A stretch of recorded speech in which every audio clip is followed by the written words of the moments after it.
आइए दोस्तों, चर्चा करते हैं अब हम जीव मंडल यानी कि जैव मंडल पर। बायोस्फीयर,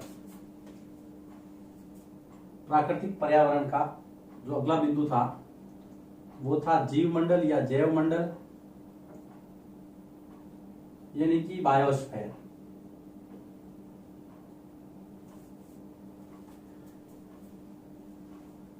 जैव मंडल स्थल मंडल, जल मंडल, वायुमंडल तीनों के मिलने से बनता है, इसलिए हम लिखेंगे यहां पर जैव मंडल में कि स्थल मंडल,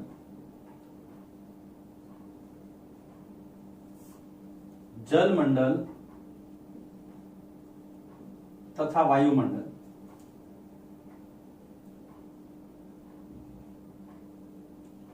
मिलकर जहां जीवन संभव बनाते हैं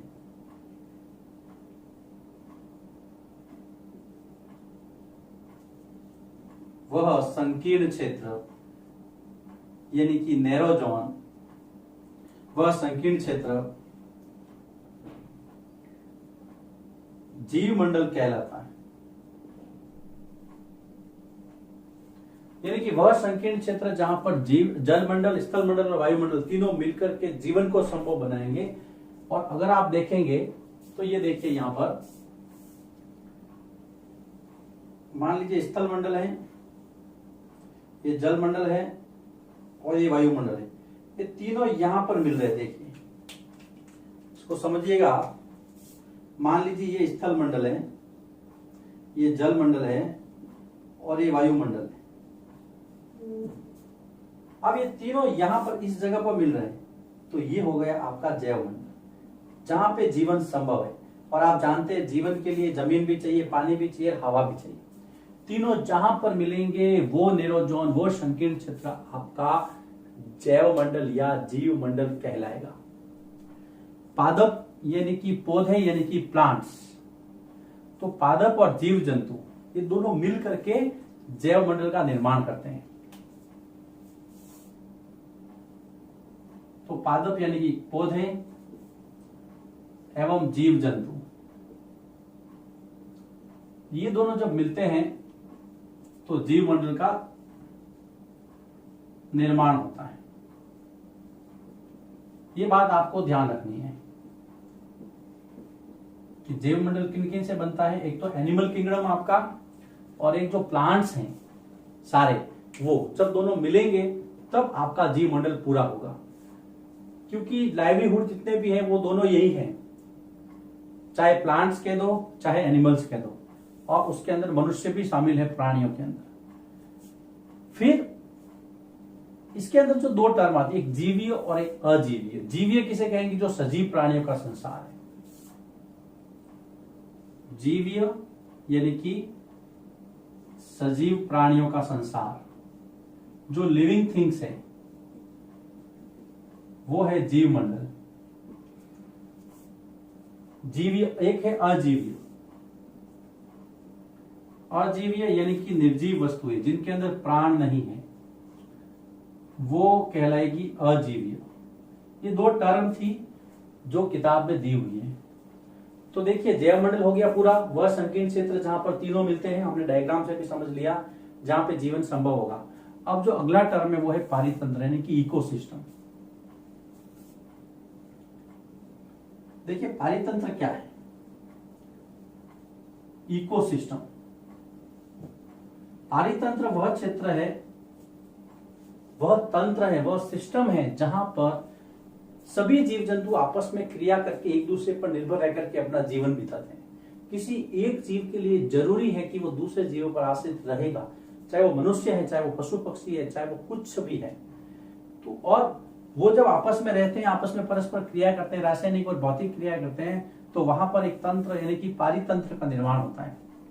तो इसमें हम लिखेंगे कि वह तंत्र जिसमें समस्त तरह के जीवधारी यानी कि लिविंग ऑर्गेनिजम्स, हम पढ़ रहे हैं पारितंत्र यानी कि वह तंत्र जिसमें समस्त जीवधारी। अब जीवधारियों के अंदर सारी प्राणी जिनके अंदर जीव है, जो सजीव है, वो आ गए, यानी कि हम इसके अंदर लिखेंगे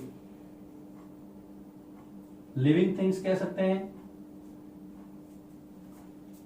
समस्त जीवधारी यानी कि प्राणी भौतिक और रासायनिक कारकों के साथ परस्पर क्रिया करते हैं, पर्यावरण के अंदर रह करके, पर्यावरण के साथ रहकर भौतिक और रासायनिक कारक, वह तंत्र जिसमें समस्त जीवधारी पर्यावरण के साथ रहकर परस्पर यानी कि आपस में भौतिक व रासायनिक क्रियाएं करते हैं, वह तंत्र आपका जीव अपारित तंत्र कहलाता है। यानी सीधे सीधे शब्दों में कहूं कि जब प्राणी अपना जीवन जीते हैं तो एक दूसरे पर आश्रित होते हैं और उसमें कुछ उनका लेन देन होता है, आपस की जो क्रियाएं होती हैं वही पारितंत्र का निर्माण करते हैं। अलग अलग जगह का पारितंत्र अलग अलग हो सकता है। यहाँ पर दो एग्जाम्पल आपके अंदर दिए हैं, एक शुष्क यानी कि सूखे क्षेत्र का और एक जो वर्षा वाला स्थान है वहां का। तो सबसे पहला देखिए, यहाँ पर आप इस चीज को समझना, अलग अलग स्थानों के